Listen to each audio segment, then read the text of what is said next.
individuals actually turned into fighting machines, but always equipped with the potential capability of normalizing themselves again through the control of evolution. For such an event to transpire, millions of years would be required, though, and this evolutionary path continues even today, as is evident in terrestrial man. The genetic manipulations made the negative or evil factors, as humans of Earth know it, particularly forceful and unnaturally aggressive. For this reason these factors have not dissipated from terrestrial man to the point where they can never flare up again in any way, that is to say, in his excessive procreation of offspring. Such behavior has led to overpopulation, every type of ensuing ill and religious sectarian insanity and imbecility that is frequently fanatical in character. All of these factors threaten not only the complete, ultimate destruction of the planet, but also the environment in general and every life form.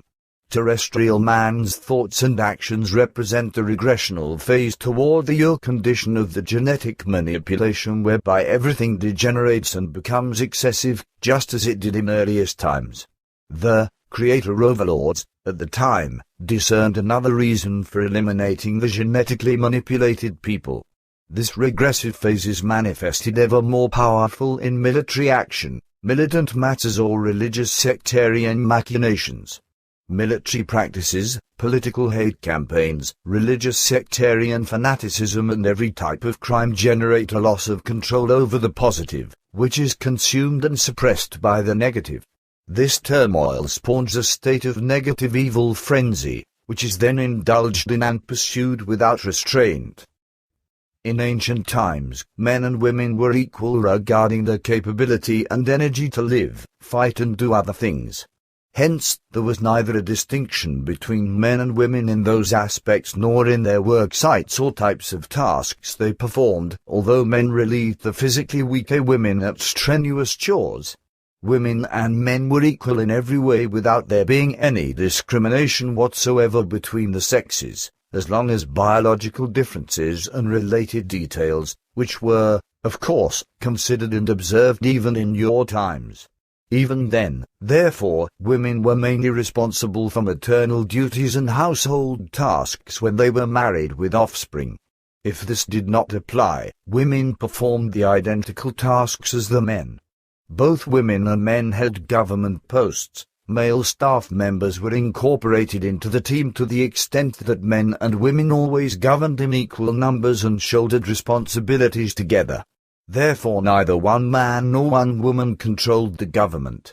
The people themselves possessed the right to speak up and join in the decision-making process for all concerns, resolutions, edicts and laws, etc. As previously explained, the two planets Mars and Malona/Phaeton in the Sol system were suitable for habitation by the refugees, the genetically manipulated peoples. Planet Earth was still quite inhospitable at the time since its atmosphere was somewhat unhealthy for human life forms from the Sirius regions. Consequently, only those fallible, genetically manipulated individuals were deported to Earth who had aggressively and viciously risen against their own confederates. 5 remnant races fled to Mars from the Sirius regions, while 2 other races embarked in direction of the Sun on the opposite side of the galaxy, as explained previously. The 5 races fleeing to Mars and Malona/Phaeton were joined by 2 other Creator Overlord races.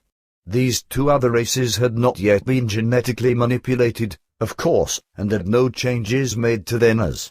They were the benefactors who identified favorably with the genetically manipulated people, and they assisted them in their escape.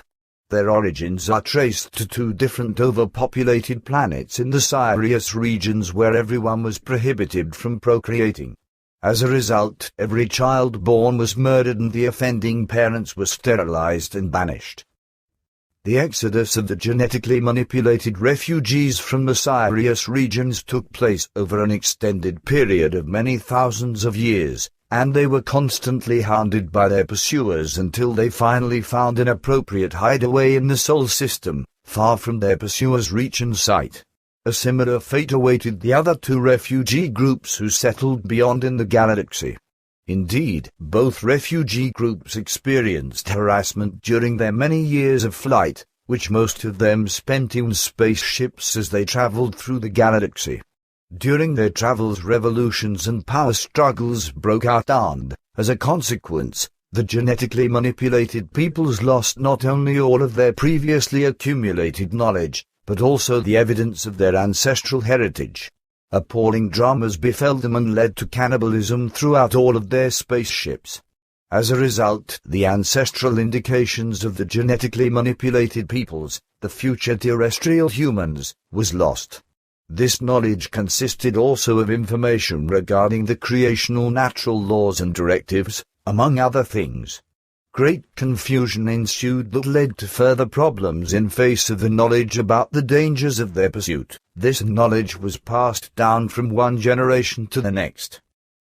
The genetically manipulated peoples, along with their benefactors, the traitor creator overlords, who eventually settled on Mars and Malona, ultimately developed into a notable technological culture.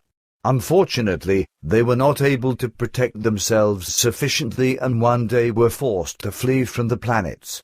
Their scientists discovered that the Sol system was cosmically much more perilous than they had originally anticipated. Many comets, roaming planets, meteors and other perils repeatedly endangered the two newly inhabited planets Mars and Malona/Phaeton. Several of these space intersectors plunged upon the planets, causing immense damage and taking numerous human lives. In the process, a large roaming planet was discovered that had an unusually long rotation period and an orbit that projected it far beyond the outermost planets of the solar system. According to the astronomers' calculations, this large celestial body threatened to collide with the planet Mars, or to ravage it to a point where all planetary life, including all floral, faunal and human life, would be completely destroyed and annihilated in the wake of a near collision. The genetically manipulated people, or rather their distant descendants, made the decision to abandon their place of exile. Even these distant descendants were aware of their situation as one of exile, for they remained cognizant of the danger of being pursued, albeit in a much vaguer form. As a result, they were incapable of defining the origin of their peril any longer. The threatening wandering planet in the past, over a long period, had caused a great deal of destruction and wreaked great havoc in the Sol system. According to details formally presented by Sfath, this celestial body named the Destroyer had previously caused the most horrifying destruction on their home worlds in days gone by, before it streaked through space on its unpredictable course. The Destroyer ensconced itself in the Sol system where it also wreaked much havoc. Over time it decreased its orbiting period to an average of 575.5 years, however, the Pleiadians/Pleiarans have since increased this interval again. As a result, the Destroyer will again appear in the Sol system in about 1180 years. The Pleiadians/Pleiarans were unable to completely knock the planet off course, as they had planned. Nonetheless, they did change the Destroyer's orbiting period and rotation time in such a way that it presents no longer any danger, at least for the time being. Normally, the planet would have returned in the year 2255 with devastating, destructive results. The High Council failed to give the Pleiadians/Pleiarans permission to offset the wandering Destroyer's course by any other means or to destroy it, and it requested the Pleiadians/Pleiarans refrain from doing so as the Destroyer's obliteration, or a change of its course, would have generated an even greater destruction and possibly even affected the Earth. As they completed the details for their emigration opportunities, a dispute again erupted among the distant descendants of the genetically altered people who had, of course, inherited the genetic manipulations from their ancestors. A decisive factor in the erupting disputes proved largely to come from the new teachings presented by the benefactors. The teachings stated that the benefactors were the creators of the genetically manipulated individuals, or, rather, their distant descendants, and that they, the creators, must be awarded absolute obedience and worship. Most benefactors claimed to be the highest exalted beings, the creators and makers. However, these opinions and demands were not shared by all benefactors and, subsequently, two camps formed. One camp consisted of the purported creators, and the other of those who retained their prevailing benevolent attitude, who distanced themselves from this creatorism. A dispute resulted not only among these two camps but also among the faithful within the two parties, their followers. Ultimately, the antagonists reached an agreement whereby those who wanted to do so departed from planet Mars in the direction of Earth and Malona. Subsequently, many people from both camps grouped together to emigrate jointly, some of whom traveled to the planet Malona/Phaeton and the others to Earth. The emigration group leader to Malona/Phaeton was called Zenka, whose wife Amaleka concurred with him. The Earthborn group also had two emigration leaders who were brothers called Semos and Passers. The atmosphere on Malona was safe and healthy for the emigrants and the peoples already inhabiting it. It was somewhat like the air on Mars and similar to the air the descendants of the genetically manipulated peoples had become accustomed to over many millennia in their spaceships. Unfortunately, the same could not be said about the air on Earth. Pragmatic modifications were therefore required for future emigrants who wanted to live on Earth. For this reason, the same purposeful adjustments ensued that had previously been effected when the degenerates were exiled to Earth at that time, and before they were deported to Earth, the exiled individuals were forced to adapt to the terrestrial atmosphere, and their skeletal frame required further stabilization, among other things. Those individuals willing to emigrate from Mars to Earth now had to undergo the same remedial procedures so that they would be capable of establishing themselves on this planet. Everything transpired as the scientists had formerly predicted. The destroyer penetrated the Martian orbit and wrenched Mars with it into another solar orbit, namely that of Malona, where it remained.